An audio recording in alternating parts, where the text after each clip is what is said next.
Deceased Interviews with SK. This is the new segment of our channel where I'll be interviewing people who are deceased.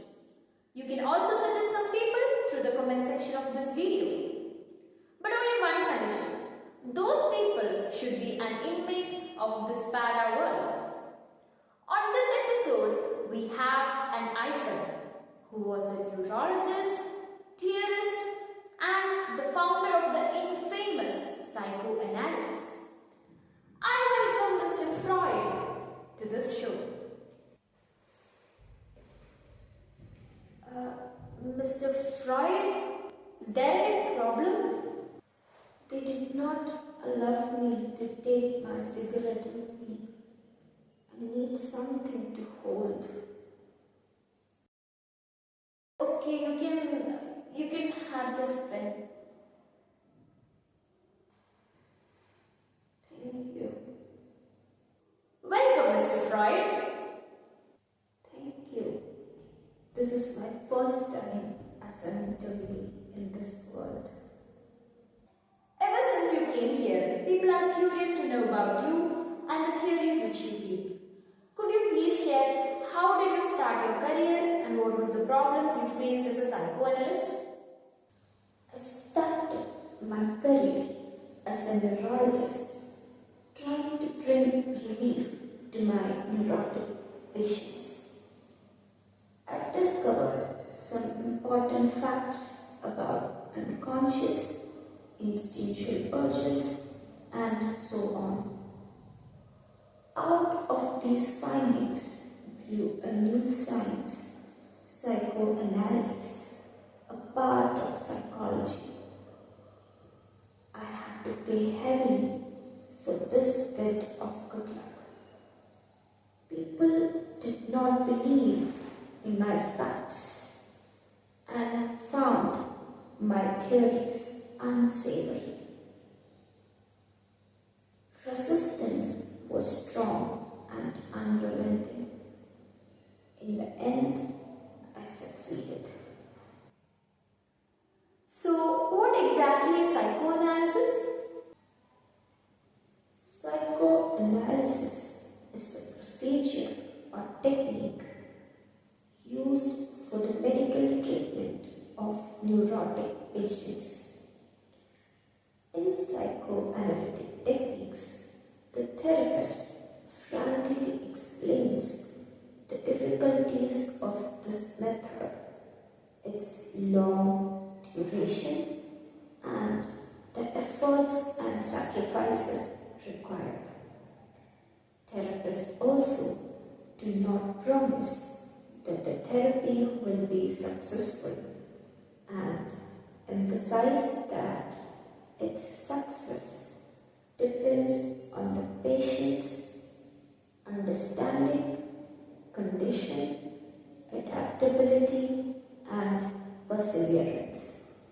This technique prioritizes the exchange of thoughts and words between the patient and the therapist. The patient talks and recounts the past experiences, current impressions, complaints, confessions of hopes, and emotional impulses.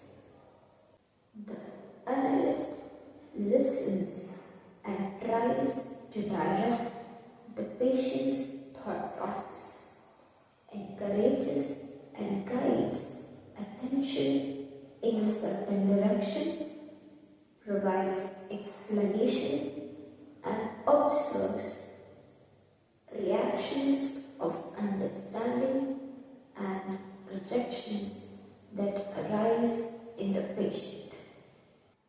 So, how does this therapeutic exchange affect the balance of ego and superego in shaping personality?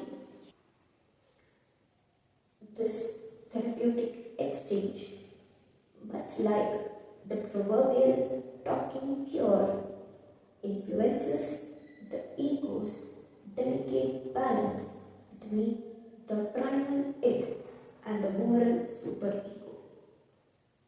As the analyst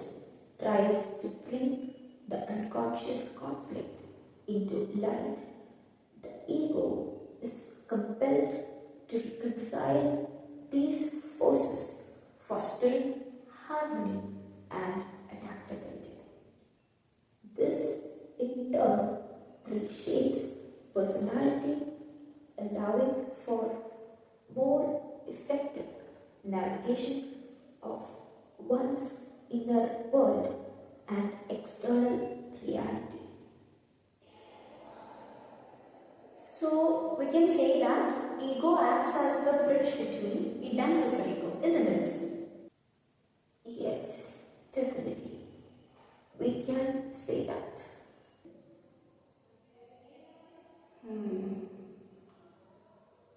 You have said that personality develops through psychosexual stages. Can you elaborate on how these psychosexual stages influence adult personality? As you know, I proposed that personality develops through psychosexual stages, which starts from birth through adult years. They are oral, anal, phallic, latency, and genital. Each stage is marked by a conflict tied to a body pleasure which has to be resolved. If the conflict is resolved, the individual moves on in a healthy way. If not, the person can be fixated at that stage. Fixation means an obsessive focus on an unresolved stage of psychosexual development. These fixations later appear in adulthood as enduring traits such as dependency or oral traits like excessive talking, smoking, or overeating. Rigidity or messiness in anal stage, difficulty with authority and relationships as a result of phallic fixation can happen. Problems in the last two stages, that is, latency and genital stage, are the reflection of unresolved conflicts from earlier stages rather than new ones. Therefore, adult personality, in my theory, is not simply who you choose to be. It is a compromise which is made long before your conscious memory. Fixations and unresolved conflicts can quietly shape how you love, work, obey, rebel, and desire. As I once suggested, the child is the father to the man. I'm not wrong if I say that this is because you are fixated at older stage, isn't it? Absolutely.